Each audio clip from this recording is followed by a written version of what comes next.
एक दिन पहले, सिर्फ एक दिन पहले आदिवासियों का 3 दिवसीय सम्मेलन नागपुर में खत्म हुआ, जहाँ पर महाराष्ट्र के कोने कोने से आदिवासी बंधु आए थे और आदिवासी विकास की, उनकी देखरेख की, उनको आगे बढ़ाने की बड़ी बड़ी बातें की गई।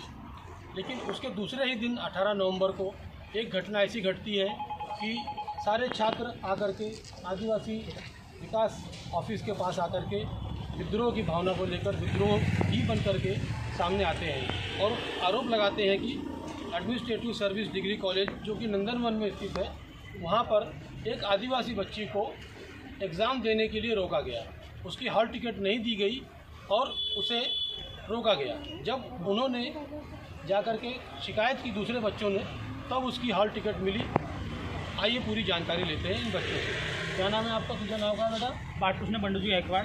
मी आदिवासी वस्त्र पारडी येथे राहतो आणि आज जेव्हा हे योगिता चंद्रभान नन्नावरे ही मुलगी जेव्हा कॉलेजमध्ये गेली हॉल तिकीट मागण्यासाठी, तेव्हा तिला हॉल तिकीट देण्यात नाही आली आणि जेव्हा ती म्हणाली की मला हॉल तिकीट पाहिजे, तेव्हा प्रिन्सिपल आणि तिच्या स्टाफनी तिच्यासोबत तिला वेगवेगळ्या प्रकारचे वर्तन केला। तुला बघून घेऊ, तुला पाहून घेऊ आणि एवढ्या वर ती हे जे तिनं म्हटलं की माझा हॉल तिकीट तुम्ही द्या, नाहीतर मी ATC PO सरांसोबत बोलणार। तेव्हा कॉलेजवाल्यांनी म्हटलं की तुला एवढ्यावर जाण्याची गरज नव्हती। जेव्हा SC आणि ST साठी शिक्षण शुल्क फ्री आहे, तेव्हा आमच्या ST आणि SC विद्यार्थ्यांकडून त्यांनी शुल्क कसे काय घेतात, जेव्हा आम्हाला KG ते PG 0 रुपयात आमचं शिक्षण होते। सर आजची प्रॉब्लेम काय आहे? आजची प्रॉब्लेम हीच आहे की त्या मुलीला जे प्रिन्सिपल सर बोलले आणि त्यांच्यावर तात्काळ पद्धतीने ॲट्रॉसिटी ॲक्ट लावण्यात यावा आणि त्या मुलीला न्याय मिळावा।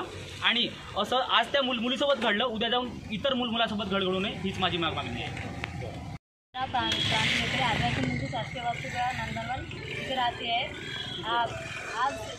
आज योगिता चंद्रभान नन्नावरे ह्या मुलीवर ॲडमिनिस्ट्रेटिव्ह सर्व्हिस डिग्री कॉलेज नंदनवन नागपूर ह्या कॉलेजमध्ये प्रिन्सिपलने त्या मुलीवर म्हणजे आज एक्झाम होती, तिला हॉल तिकीट दिली नाही आणि दीड घंट्यासाठी उभं ठेवलं आणि त्यानंतर ज्या वेळेसला म्हणजे त्या मुलींनी म्हणजे निलेश नन्नावरे सरांना म्हणजे कॉल करून कॉन्टॅक्ट केला, त्यांनी PO सरांना कॉन्टॅक्ट केला। PO सरांनी ज्या वेळेसला त्या प्रिन्सिपलला म्हटलं, त्यावेळेसला म्हणजे हॉल तिकीट दिली आणि नंतर जेव्हा ती पेपरला बसली त्यावेळेसला सुद्धा म्हणजे जाऊन तिला असं म्हटलं की असं नाही की तू म्हणजे तुझ्या म्हणजे ऑपरेटर सांगितलं तर त्या म्हणजे असं नाही की तू फीज नाही देशील, तुला फीज द्यावं लागेल असे वगैरे म्हटले, तिला धमकी दिले। त्यामुळे त्या प्रिन्सिपलांवरती ॲट्रॉसिटी ॲक्ट लावण्यात यावा। मी आदिवासी मुलांची शासकीय वसतिगृह पार्टी इथे राहतो। हे प्रकरण आम्हाला आज सकाळला माहीत झालं आहे की ह्या मुलींवर आता प्रिन्सिपलनं अशा शिवीगाळ केल्या आहेत किंवा काही असं म्हटलं आहे आणि तिला परीक्षेपासून वंचित ठेवलं आहे। तिला फीजची मागणी केली आहे, ऐन परीक्षेच्या टायमावर तिला फीजची मागणी करून तिचं प्रवेशपत्र रोखलं गेलं आहे।